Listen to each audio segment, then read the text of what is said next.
এক দেশের এক রাজা ছিল। তিনি ছিল অনেক ধন সম্পত্তিওয়ালা, আর এবং দেশের মধ্যে যে প্রজাপাতিগুলো ছিল তারা অনেক গরিব এবং অসহায়। তো দেশের মধ্যে যখন বন্যা হয়েছে তখন দেশের মধ্যে কিন্তু একটা অভাব অনটন থাকে, অভাব অনটন থাকে। তো ওই দেশের প্রজা একটা মেইন হলের ঢাকনা পাইছে এবং আজার বাড়িতে ওটা চুরি করছে, মেইন হলের ঢাকনাটা চুরি করছে।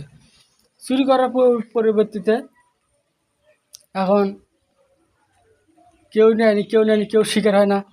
তখন আজ্যের মধ্যে ঢোল পিটে দেওয়া হয়েছে যে চোরকে যাই ধরে দিতে পারবে তাকে আমরা নগদ 30 মুদ্রা স্বর্ণ দান করব।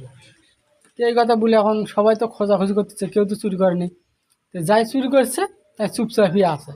এখন মন করতেছে বিকেলবেলা হয়েছে, তো আমি এটা নিয়ে গায়া বাজারে নিয়ে গায়ে বিক্রি করে দিয়ে ভাঙিয়ে দেবো না, তাহলে কিছু টাকা পয়সা হবে, আমি বউ বাচ্চাকে খাওয়াতে পারবো।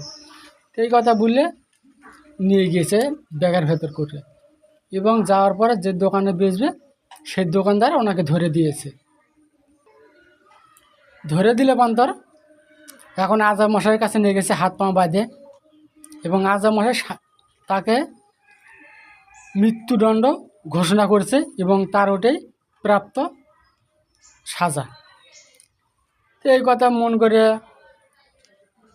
পরের দিন সোমবার 12টার সময় তার মৃত্যুদণ্ড হবে, এবং তার যে সিপাই এবং আরও অন্য অন্য কেউ থাকে তাদেরকে বলছে যে দেখো যে যাকে মৃত্যু দেওয়া হবে আগামীকাল 12টার সময় ওনার কিছু শেষ ইচ্ছা আছে কি না। তো যা বলছে যে হ্যাঁ আমার শেষ ইচ্ছা আছে, তো আমি একটু আজার সাথে দেখা করতে চাই। তো আজা মশাই আসছে, আসার পরবর্তীতে এখন বলছে যে তোমার শেষ ইচ্ছাটা কী, তোমার শেষ ইচ্ছাটা কী।